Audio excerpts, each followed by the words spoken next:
বার বলা হয়ে যাওয়ার পর হুজুর বলছেন, ও মহিলা, জিনা করার পর তার দ্বারা তুমি গর্ভবতী হয়েছো নাকি? বলে, হ্যাঁ, গর্ভবতী হয়েছে।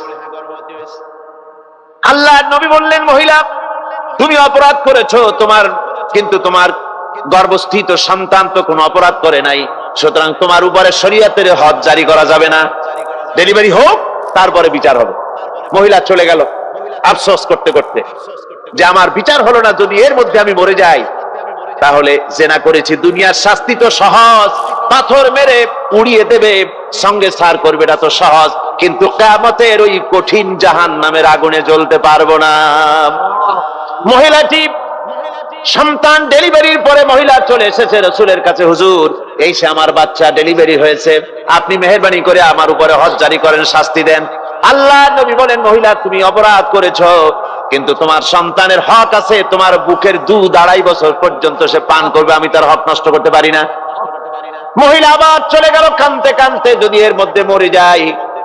2.5 বছর যেতে পারে নাই, তার আগেই মহিলা ওই বাচ্চাটাকে কোলে নিয়ে হাতে একটা রুটি দিয়া হুজুরের কাছে আসছে। কত পেরেশানি দেখেন। মহিলা এসে বলেন, ইয়া রাসূলুল্লাহ, আমার এই বাচ্চা এখন দুধ ছেড়ে দিয়েছে, সে রুটি খাইতে পারে, হুজুর আর দেরি করবেন না, এই শাস্তি না নিয়ে যদি মরে যায় জাহান্নামের কঠিন আযাব আমি ভোগ করতে পারবো না। আল্লাহর নবী ওই মহিলাকে অর্ডার দিয়া দিলেন, একে বুক পর্যন্ত মাটির মধ্যে গেড়ে দিয়া চতুর্দিক থেকে পাথর নিক্ষেপ করো। মহিলাকে নিয়ে পাতাকে বুক পর্যন্ত মাটির ভিতরে গেড়ে দিয়া চতুর্দিক থেকে যখন পাথর নিক্ষেপ করা হচ্ছিল, রক্ত ছিটে এসে একজন সাহাবীর গায়ে পড়ায়, সাহাবী মহিলাকে ভর্ৎসনা করলেন। আল্লাহর নবী বললেন, শুনতে পেরে নবীজি বললেন, ও সাহাবী, ভর্ৎসনা করো না, বরং এই মহিলার তওবা আল্লাহ রাব্বুল আলামিন এমন ভাবে কবুল করেছেন, যদি সে তওবা দুনিয়ার সব মানুষকে ভাগ করে দেওয়া যায় তাহলে সমানভাবে ভাগ করে দেওয়া যাবে। আমার বন্ধুগণ, কিয়ামতের দিন ওই কঠিন অবস্থা থেকে, জাহান্নাম থেকে বাঁচার জন্য সকলকেই চেষ্টা করতে হবে, ভালো কাজ করতে হবে, ঈমানের উপরে চলতে হবে। আল্লাহ রাব্বুল আলামিন বলেন, ইন্নাল্লাযীনা কাযযাবু বিআয়াতিনা ওয়াস্তাকবারু আনহা লা তুফাত্তাহু লাহুমুল আবওয়াবুস সামা। যারা কিয়ামতকে অস্বীকার করেছে, আমার আয়াতকে মিথ্যা মনে করেছে এবং আমার দিন থেকে যারা ফিরে গেছে, আমি তাদের জন্য আকাশের দরজা খোলা হবে না। ওয়ালা ইয়াদখুলুনাল জান্নাহ, আর তাদের জন্য বেহেশতের দরজাও খোলা হবে না। হাত্তা ইয়ালিজাল জামালু ফি সাম্মিল খিয়াত। আল্লাহ রাব্বুল আলামিন বলেন, উটের সূচের ছিদ্র দিয়ে উট গমন করা বরং সহজ হতে পারে, সম্ভব হতে পারে। এই লোকগুলির আল্লাহর জান্নাতে প্রবেশ করা এর থেকেও অসম্ভব, অর্থাৎ কখনোই তারা জান্নাতে প্রবেশ করতে পারবে না। আল্লাহ পাক বলেন, এরপরে কিয়ামত অনুষ্ঠিত হয়ে যাবে। সূরা ফুরকানে আল্লাহ বলছেন, ইযা রাআতুহুম মিন মাকানিন বাঈদিন সামিউ লাহা তাগায়ুযান ওয়া যাফীরা। যখন তাদেরকে জাহান্নাম দেখতে পাবে, অর্থাৎ যখন তারা জাহান্নামের দিকে অগ্রসর হবে, তখন তারা দূর থেকেই জাহান্নামের ক্রোধ এবং তেজস্বী আওয়াজ শুনতে পাবে। জাহান্নামের আওয়াজ, বিকট আওয়াজ। ওই যে কক্সবাজারে সমুদ্র সৈকতে ভ্রমণ করতে গিয়ে সমুদ্রের তুফানের আওয়াজ শুনছেন না? কথা বলেন না কেন? সমুদ্রের তুফানের আওয়াজ শুনেছেন তো? এইটা কি? এটা কিছুই না, এর থেকে মারাত্মক আওয়াজ, তেজস্বী ক্রোধের আওয়াজ কানের মধ্যে আসতে থাকবে জাহান্নামীদের। আল্লাহ রাব্বুল আলামিন বলেন, وَإِذَا أُلْقُوا مِنْهَا مَكَانًا ضَيِّقًا مُقَرَّنِينَ دَعَوْا هُنَالِكَ ثُبُورًا। যখন তাদেরকে হাত পা বেঁধে এই জাহান্নামের কোন সংকীর্ণ জায়গায় ফেলে দেওয়া হবে, তখন দাও হুনালিকা সুবুরা, তারা তখন নিজেদের ধ্বংস এবং মৃত্যু কামনা করবে। আল্লাহ বলেন লা তাদউল ইয়াওমা সুবুরান ওয়াহিদান ওয়াদউ সুবুরান কাসীরা। আজকে এক মৃত্যু দেখো না, অসংখ্য মউত ডাকো। আজকে মউত আর তোমাদের আসবে না, অসংখ্যবার ডাকলেও মউত তোমাদের আসবে না।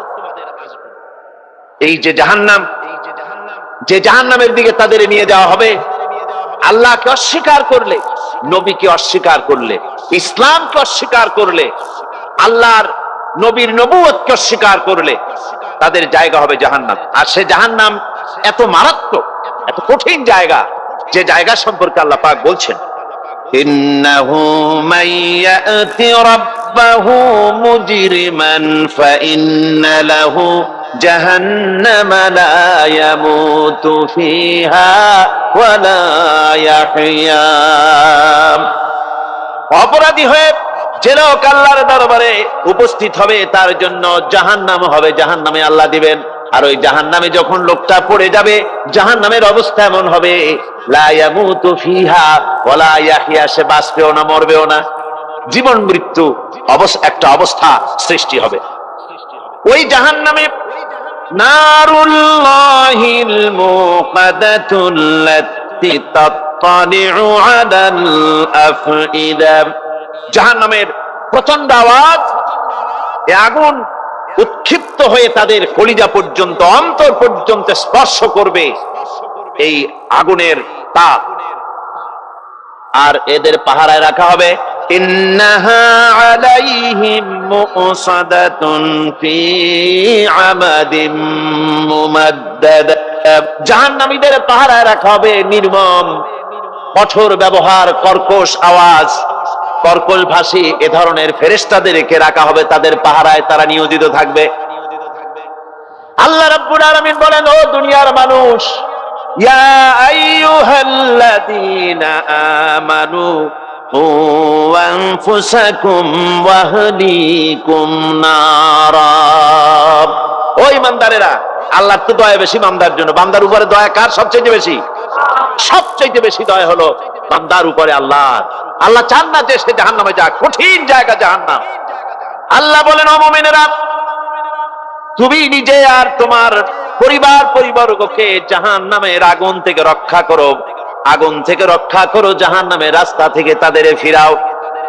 ওই জাহান্নাম, যেই জাহান্নামের ইন্ধন হবে মানুষ আর পাথর, ফিরাও জাহান্নাম থেকে মানুষকে, তোমার সন্তানদেরকে ফিরাও। আজকে যে সব সন্তানের আল্লাহ বলেন তুমি নিজে বাঁচো, আহল আয়ালকে বাঁচাও। যে সব সন্তান তোমার নামাজ নাই, রোজা নাই, আল্লাহ পরকালের চিন্তা নাই, যারা ইসলামকে বিশ্বাস করে না, যারা মনে করে কোরআন হচ্ছে বেহেশত দোজখের কথা শুধু, ওতে কোন মানুষের অর্থনীতি, সমাজনীতি, রাজনীতির ব্যাপার নাই, মানুষের জীবনের দরকারি জিনিসগুলি সেখানে নাই। সুতরাং আমরা যদি দুনিয়ায় সুখ সমৃদ্ধি পেতে চাই, তাহলে আমাদেরকে মানুষের তৈরি করা মতবাদ মানতে হবে।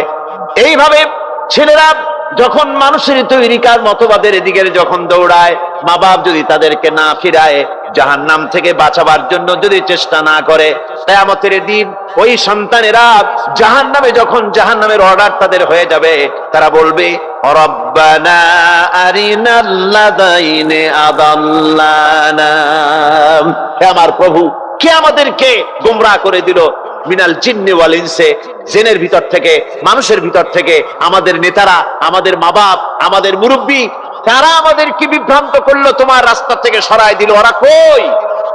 ওদেরকে নিয়ে আসো।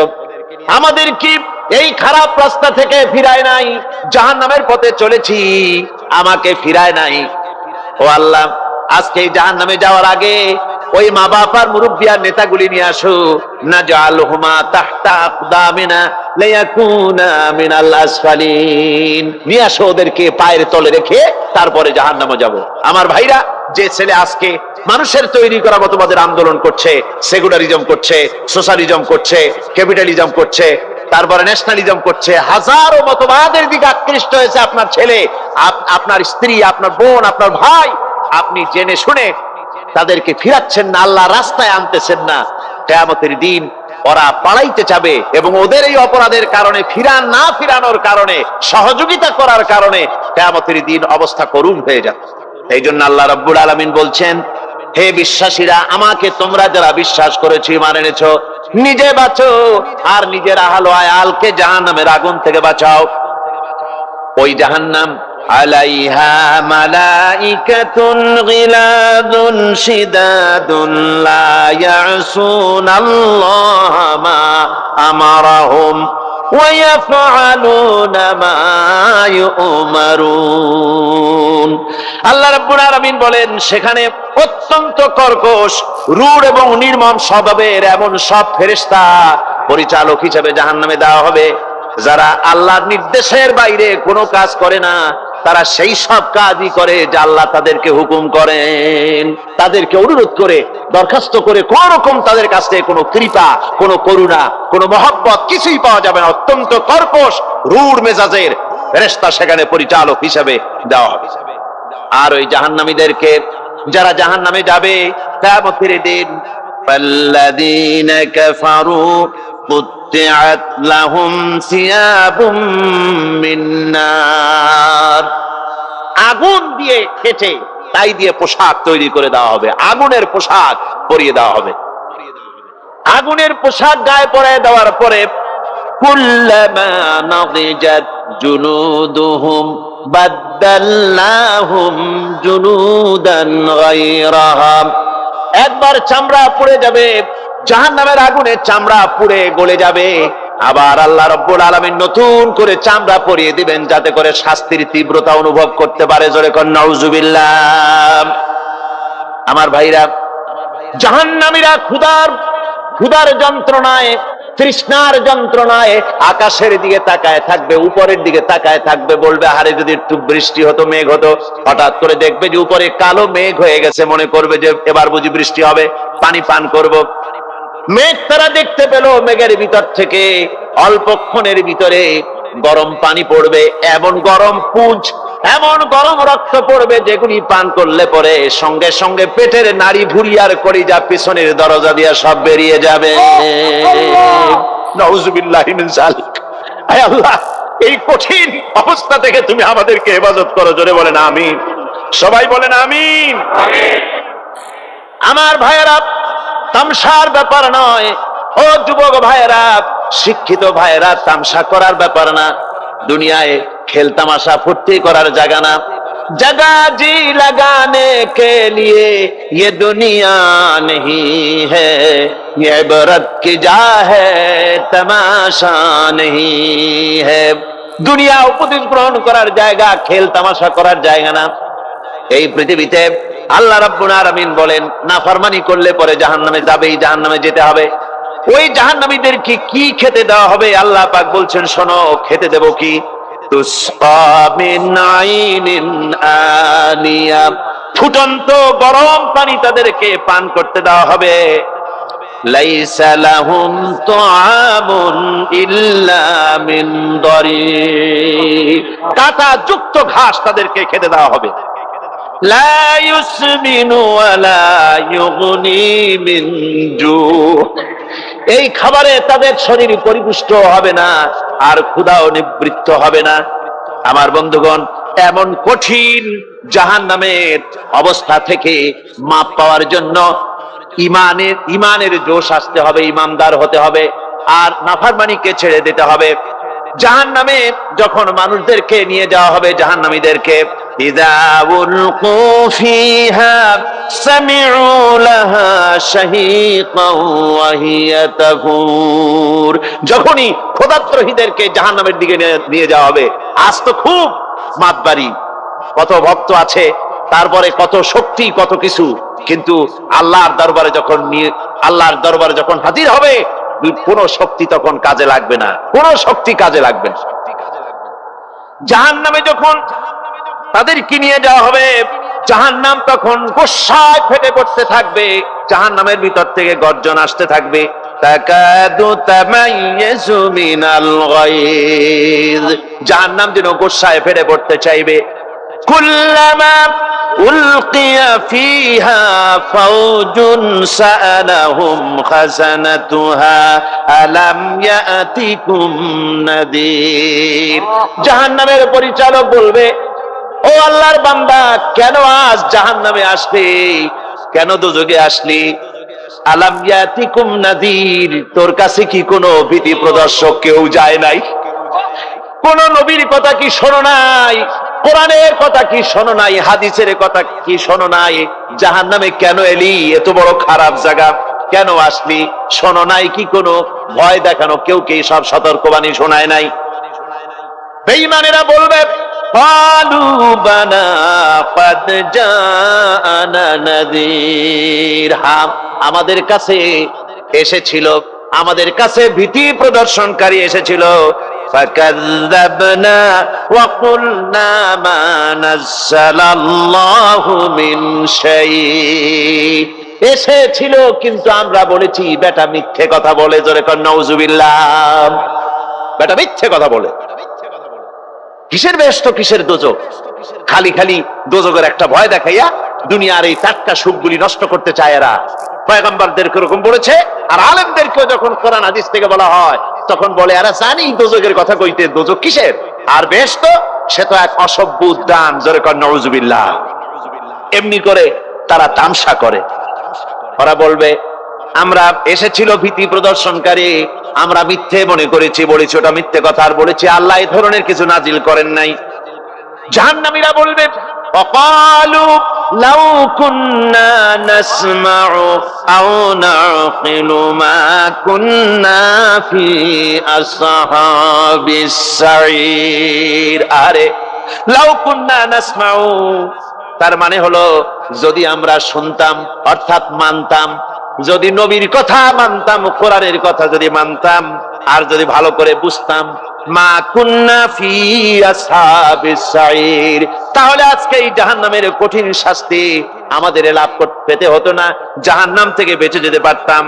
কি সর্বনাশ করলাম, বুঝি নাই, যা কিছু শুনেছি মানুষের কথা মতো শয়তানের ওয়াসওয়াসায় পড়ে তো ভুলই করলাম। সেদিন যতই আফসোস করা হোক না কেন, এই আফসোস কোনো কাজে লাগবে না। সুতরাং ওই জাহান্নামের কঠিন শাস্তি থেকে রক্ষা পাওয়ার জন্য তো এবারে গালফ ক্রাইসিসের উপরে রাবেতা আলম ইসলামী তারা ইন্টারন্যাশনাল সেমিনার করলো, ওরা আমাকে দাওয়াত দিল। তো আমি মনে মনে চিন্তা করলাম যে আল্লাহ যদি এইবারে একটা সুযোগ দিতেন। ওই প্লেনে আমি ওই চিন্তা করতে করতে গেছি। তারপরে অনুষ্ঠান সূচি, হোটেলের মধ্যে যখন অনুষ্ঠান সূচি দিয়েছে, দেখি বৃহস্পতিবার দিন সকাল 7:30টার সময় মেহমানদের জন্য আল্লাহর ঘরের দরজা খুলে দেওয়া হবে। আমি তো পড়েই কেঁদে ফেললাম। 7:30টা বাজবে কখন? আমি রাত 3টায় গিয়ে হাজির। উদুরুনি আস্তাজিব লাকুম, বান্দারে আমারে ডাক, আমি ডাকের জবাব দেব। জোরে কোন সুবহানাল্লাহ। আমার বন্ধুগণ, কাবা শরীফে আমি বহুবার আল্লাহ পাক আমাকে নিয়েছেন, কিন্তু কাবা শরীফের ভেতরে ঢোকার কখনো সুযোগ পাইনি। আমার চোখের সামনে কত প্রেসিডেন্টরা ঢুকছে, আমি এতিমের মতো বাইরে দাঁড়ায় দাঁড়ায় কেঁদেছি। আর মনে মনে বলছি যে আল্লাহ, তোমার হাবিব তিনি যত জায়গায় চলাফেরা করেছেন, বসেছেন, ওগুলোর উপরে বিল্ডিং হয়েছে, ওগুলো উপরে ইট পড়েছে, ওই অরিজিনাল জায়গাগুলি তো এখন আর নাই। কিন্তু একটা জায়গা আছে যেখানে এই বাইতুল্লাহ শরীফের ভেতরে তোমার হাবিব নামাজ পড়েছেন, যদি একবার একটু ঢুকতে পারতাম। দিলটা বড় একটা তামান্না ছিল। তো এবারে গালফ ক্রাইসিসের উপরে রাবেতা আলম ইসলামী তারা ইন্টারন্যাশনাল সেমিনার করলো, ওরা আমাকে দাওয়াত দিল। তো আমি মনে মনে চিন্তা করলাম যে আল্লাহ যদি এইবারে একটা সুযোগ দিতেন। ওই প্লেনে আমি ওই চিন্তা করতে করতে গেছি। তারপরে অনুষ্ঠান সূচি, হোটেলের মধ্যে যখন অনুষ্ঠান সূচি দিয়েছে, দেখি বৃহস্পতিবার দিন সকাল 7:30টার সময় মেহমানদের জন্য আল্লাহর ঘরের দরজা খুলে দেওয়া হবে। আমি তো পড়েই কেঁদে ফেললাম। 7:30টা বাজবে কখন? আমি রাত 3টায় গিয়ে হাজির। সারা রাত তওয়াব করে, তেলাওয়াত করে কাটায় দিয়া দরজা যখন খুলল, আল্লাহর ঘরের ভিতরে প্রবেশ করি, এত কান্না পেল, কাঁদলাম, প্রাণ ভরে দোয়া করতে লাগলাম। চারদিকে ফিরে নামাজ পড়লাম। তখন তো আর কেবলা, রশ্মি কেবলা তো আর নাই। এখন ভিতরে চারদিকে কেবলা, চারদিকে নামাজ পড়লাম ফিরে, আধা ঘন্টা পর্যন্ত কাঁদলাম আর দোয়া করলাম। আমার মনে চিন্তা হলো আমরা 400 মেহমান সারা পৃথিবী, আমি যদি একা বেশি সময় নেই, 20-25 জনের বেশি লোক ধরেন এর মধ্যে, ওই লোকদের পরে জুলুম হবে, এই চিন্তা করে, তা না হলে আমি আরো কতক্ষণ থাকতাম। আল্লাহ ভালো দেন, আল্লাহ বোধহয় আমার খেয়াল এনে দিয়েছেন যে এত সময় থাকা ঠিক না, আর একজনের উপরে জুলুম হচ্ছে। আধা ঘন্টা দোয়া করার পরে, কান্দার পরে যখন আমি দরজা থেকে বের হব, দরজাটা ভেতরের দিকে খোলে, সোনার দরজা। দরজার দিকে যে জায়গায়, দরজায় অনেক আয়াতে কারিমাগুলি উৎকীর্ণ আছে, যেদিকে আমার চোখ প্রথম গিয়া পড়লো, আমি দেখি দরজার উপরে এরকম গোল একটা চক্কর লাগানো, ওখানে লেখা ওয়াকালা রাব্বুকুম উদউনি আস্তাজিব লাকুম। এমন জায়গায় আমার চোখ গিয়া ঠেকলো, আল্লাহ বলছেন ওয়াকালা রাব্বুকুম, তোমাদের রব তোমাদের বলছেন উদউনি, আমারে ডাকো, আমি ডাকের সাড়া দেব। আমি আবার কাল্লাম রব্বুল আলামিন, এতক্ষণ আমি তোমার কথা মতো কেঁদেছি, এবার জবাব দেওয়ার মালিক তুমি। আমার ভাইরা, আল্লাহ রব্বুল আলামিন তিনি আমাদের সবচাইতে নিকটে, যা খুশি তারে বলেন, প্রাণ ভরে বলেন, আল্লাহকে বলেন, যা বলার উদউনি আস্তাজিব লাকুম, আমারে ডাকো, আমি ডাকের সাড়া দেব। আমার বন্ধুগণ, আল্লাহ পাক কোরআনে কারিমে বলেন ওয়াইযা সানাকা ইবাদি আন্নী ফাইন্নী করিব। ও নবী, বান্দা যখন আমার ব্যাপারে আপনাকে প্রশ্ন করে, আপনি বলেন, বান্দা যখন আমার ব্যাপারে প্রশ্ন করে ফাইন্নী করিব, আমি বান্দার অতি নিকটবর্তী। সুবহানাল্লাহ, সুবহানাল্লাহ বলেন, ফাইন্নী করিব। কোরআন শরীফে আমরা যত জায়গায় দেখেছি, ও নবী আপনাকে প্রশ্ন করা হয়, ওই সব জায়গায় আল্লাহ জবাব দিয়েছেন কুল, আপনি বলেন। যেমন আল্লাহ বলতেছেন ওয়ায়াসআলুনাকা আনির রূহ কুলির রূহু মিন আমরি রাব্বি। ও নবী আপনাকে প্রশ্ন করা হয় রূহ কি জিনিস, আপনি বলুন রূহ হচ্ছে আল্লাহর একটি হুকুম। আবার বলা হচ্ছে ওয়ায়াসআলুনাকা আনিল আহিল্লা কুল হিয়া মাওয়াকিতু লিন্নাস। ও নবী আপনাকে প্রশ্ন করা হয় চাঁদ সম্পর্কে, আপনি বলুন এটি হচ্ছে জগৎবাসীর জন্য একটি চিরস্থায়ী ক্যালেন্ডার। মহাকাশে মহাশূন্যে আমি ঝুলায় রেখেছি একটা ক্যালেন্ডার, যাতে করে পৃথিবীর মানুষেরা মাস দিন গণনা করতে পারে। সুবহানাল্লাহ ওয়া বিহামদিহি। وَيَسْأَلُونَكَ عَنِ الْخَمْرِ وَالْمَيْسِرِ قُلْ فِيهِمَا إِثْمٌ كَبِيرٌ। আপনাকে মদ এবং জুয়া সম্পর্কে প্রশ্ন করা হয়, আপনি বলুন যেটা একটা অন্যায়। আবার প্রশ্ন করা হচ্ছে وَيَسْأَلُونَكَ عَنِ الْأَنْفَالِ قُلِ الْأَنْفَالُ لِلَّهِ وَالرَّسُولِ। আপনাকে গনিমতের মাল সম্পর্কে প্রশ্ন করা হয়, আপনি বলুন গনিমতের মাল আল্লাহ এবং তার রাসূলের জন্য। এরকম করে কোরআন শরীফে যত জায়গায় আছে ওয়ায়াসআলুনাকা, আপনাকে প্রশ্ন করা হয়, আল্লাহ তার জবাব দিয়েছেন কুল দিয়ে, আপনি বলেন। গোটা কোরআন শরীফের ভিতরে মাত্র একটা জায়গায় সোয়ালের কথা আছে, আপনাকে প্রশ্ন করা হয়, অথচ এখানে কুল দিয়ে আল্লাহ জবাব দেন নাই। একটা আয়াতে, তা হচ্ছে ওয়াইযা সালাকা ইবাদি আন্নী ফাইন্নী করিব। ও নবী আপনার কাছে যখন আমার ব্যাপারে প্রশ্ন করা হয়, আপনি বলুন কুল, এরকম বলা হয়।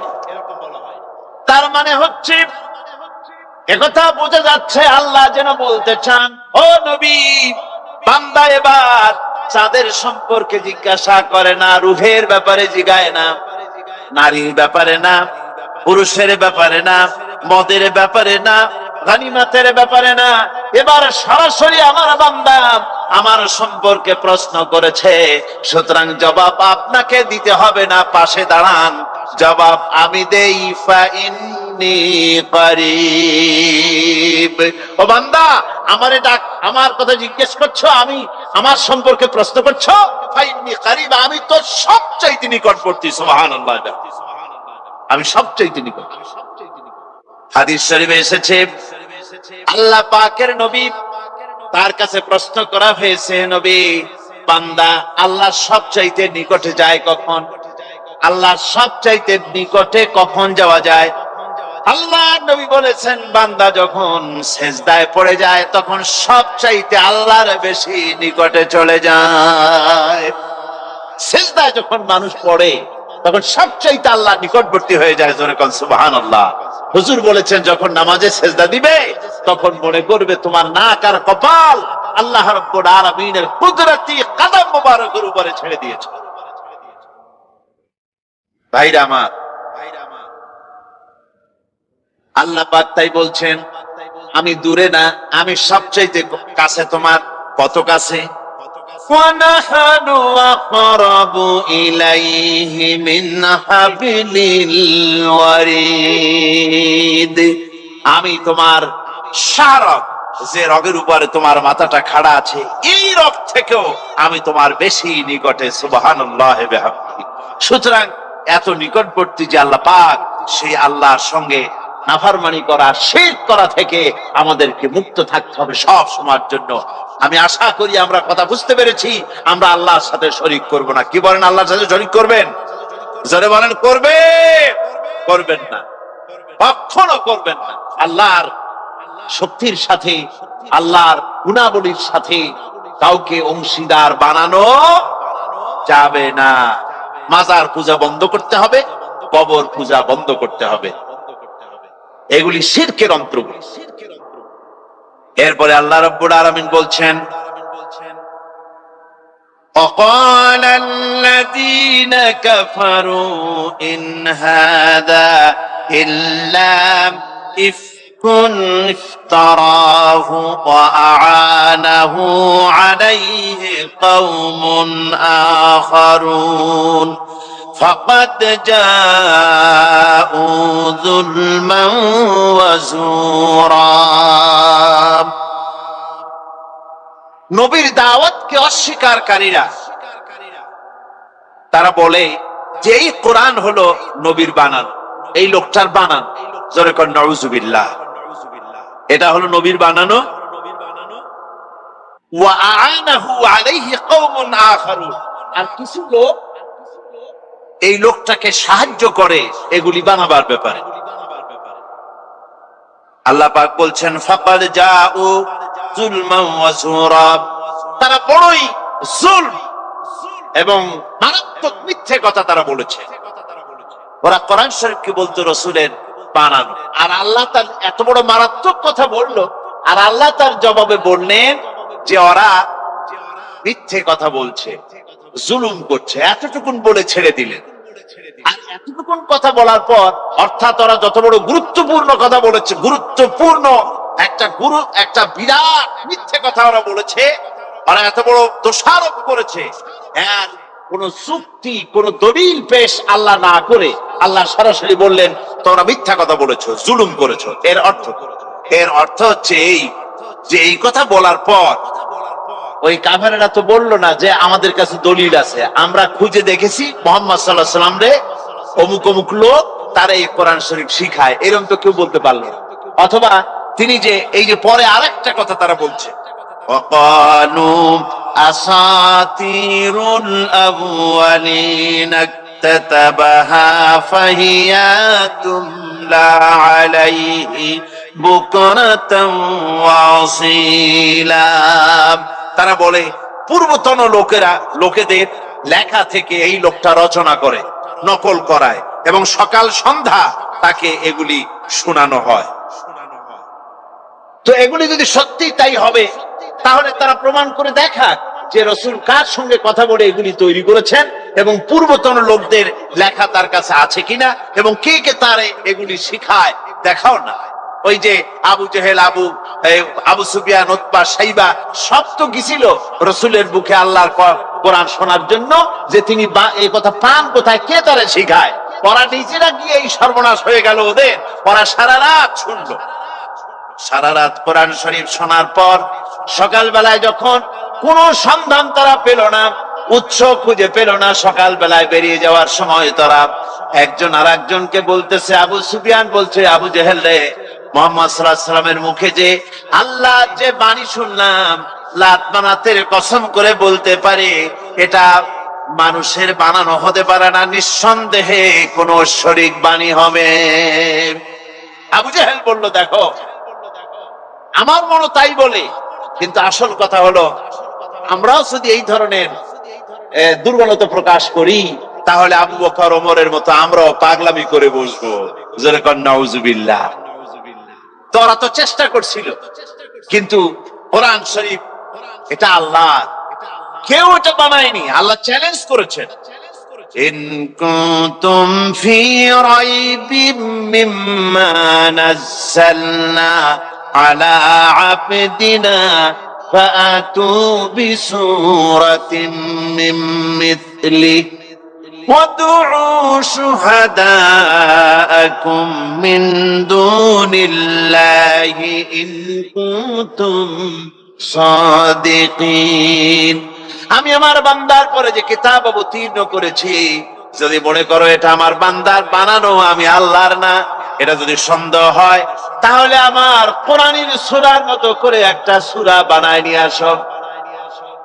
সুদীর্ঘ 1500 বছরের কাছে চলে এলো, আজও পর্যন্ত কোরআনের সূরার মতো করে একটা সূরা কেউ বানাইতে পারে নাই। জোরে বলেন সুবহানাল্লাহ। পেরেছে?